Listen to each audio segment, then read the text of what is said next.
Welcome to Module AC. The C is for farmer context. What we're doing here is starting to understand what the adaptations mean for farmers and for the community. Your first step will be to come over and to pick from a list of possible options which adaptation you would like to evaluate first. The way that the tool works is once you've finished input across the modules for your first adaptation, you can return and start again for a second, third, up to 40. So you're only filling one line as you go. In this example, we've chosen to look at uptake of a drought-tolerant variety. We're going to ask 9 questions now about the context of that adaptation. The first is around what is the general view of the adaptation within the community, and you'll have a drop-down menu that includes mostly unaware to all negative to all positive and that which is in between.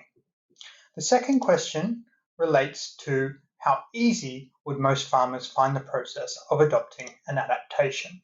When you're answering this question, think about your average farmer in that production domain.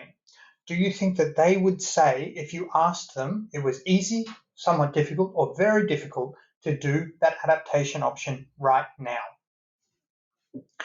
The third question is around the adaptation requiring scarce labor.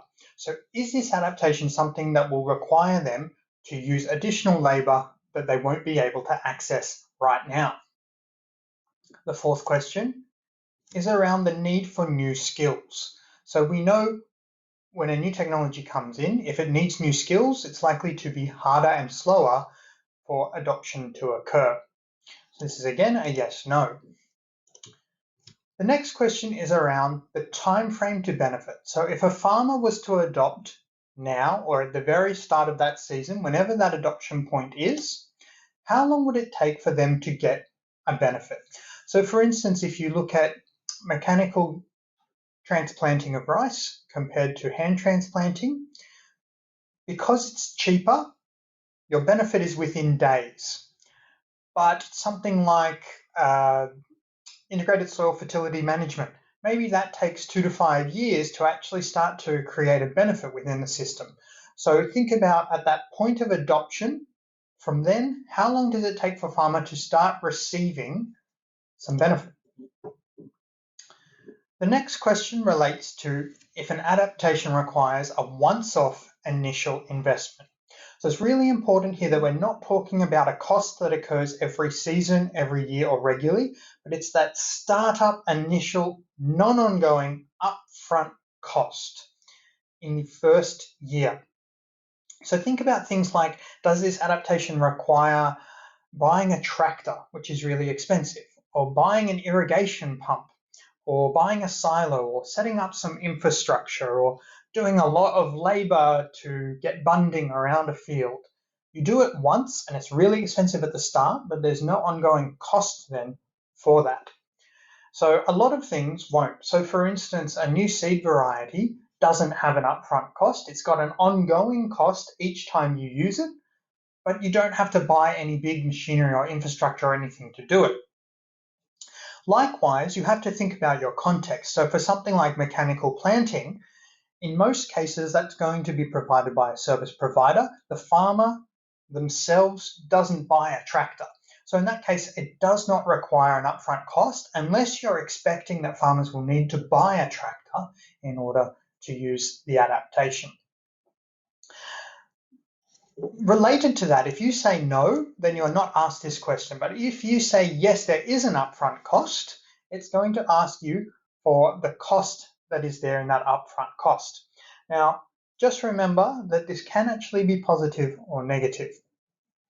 So if you are, say the adaptation is to downgrade your tractor size, you sell your tractor for 100 and you buy another tractor for 80, you're actually getting a negative 20, you're benefiting 20. So you can see it go green, which means it's a benefit.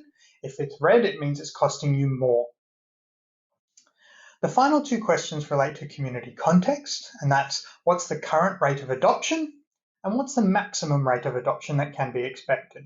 It's really important these 2 numbers in terms of calculations, it tells us what proportion of the community can actually benefit. We shouldn't assume that the maximum rate of adoption is 100% either. For instance, you'll have farmers that will never adopt something because it's just not right for them. If the adaptation is related to a maize variety, if you know that 20% of people don't grow maize, then you have to bring down that community context maximum adoption level. So think a little bit around, are there segments of the population that will never actually adopt the adaptation? So in module AC, C for context, we're really setting out some of the contextual boundaries and issues that come with each adaptation option.